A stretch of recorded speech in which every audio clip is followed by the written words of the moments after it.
Hi ටේස්ටේස්. ඉතින් මේ තමයි මම කරපු කැවිලි ඕඩර් එක. ඉතින් මේක මම දවස් 3ක විතර ඉඳන් ප්ලෑන් කරලා තමයි කරගෙන ගියේ. ස්ටිකර් print කරලා, boxes prepare කරලා, ඊට පස්සේ කැවිලි වෙනම separate items වගේ boxes වලට දාගෙන තමයි ready වුනේ. ඉතින් මේ ඕඩර් එක දෙන්න කලින් දවසේ මට නිින්ද ගියෙත් නැති තරම්. අපිට ඕනේ කස්ටමර්ට fresh product දෙන්න. ඉතින් මේ තමයි අපේ ලෝගෝ එක. ඉතින් මේ ඔයාලට මම අරගෙන එන්නේ මගේ කැවිලි ඕඩර් එකේ highlights ටික. ඉතින් ඔයත් මේ කැවිලි boxes ගන්න කැමති නම් WhatsApp message එකක් දාන්න. අපි කැමති ඔයාලගේ ඕඩර් එකත් රිවිව් කරන්න. ඉතින් මේ කස්ටමර් කෝපරේට් කස්ටමර් කෙනෙක්. KPMG කම්පැනි එක ඔයාලා හැමෝම දන්නවා ඇතිනේ. ඉතින් මෙයාලගේ අන්තිම කමෙන්ට් එක උනේ boxes ටික හරියට freshly තිබ්බයි කියන එක. ඉතින් ඒක තමයි අපේ අන්තිම අභිප්‍රාය.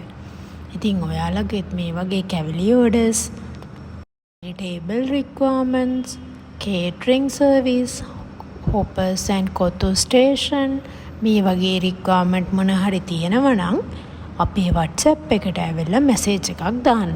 ඒ වගේම ඔයාට අපේ QR එක ස්කෑන් කරලා ඉක්මනින් අපේ WhatsApp එකට පිවිසෙන්න පුළුවන්. ඉතින් මේ තමයි මගේ final product එක. ඉතින් මේ විදිහට තමයි මම boxes ටික අරගෙන ටුක් එකක් දාගෙන තමයි අරගෙන ගියේ. මොකද එදා හස්බන්ඩ්ට වැඩ දවසක්. ඉතින් මම මේක තනියෙන් හරි කරන්න ඕනේ හින්දා තමයි මේ විදිහට අරගෙන ගියේ. අන්තිමට මම මේ යන ගම පොඩි වීඩියෝ ක්ලිප්ස් වගේක් ගත්තා ඔයාලත් එක්ක ෂෙයා කරගන්න.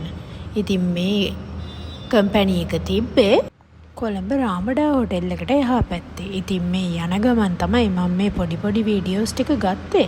මේ ත්‍රිවිල් එකේ අයියා නම් කැමති උනේ නෑ ගොඩාක් බොක්සස් අරගෙන යනවට. ඒත් ඉතින් එයාට කරගන්න දෙයක් නැති හින්දා මාත් එක්ක මේ බොක්සස් ටික අරගෙන ගියේ. ඉතින් ඔයාලගෙත් මේ වගේ ඕඩර්ස් තියෙනවා නම් අපිව කන්ටැක්ට් කරගන්න. මේ අපේ customer feedback. Thank you for watching. Please read by AK Lanka Foods. Thank you.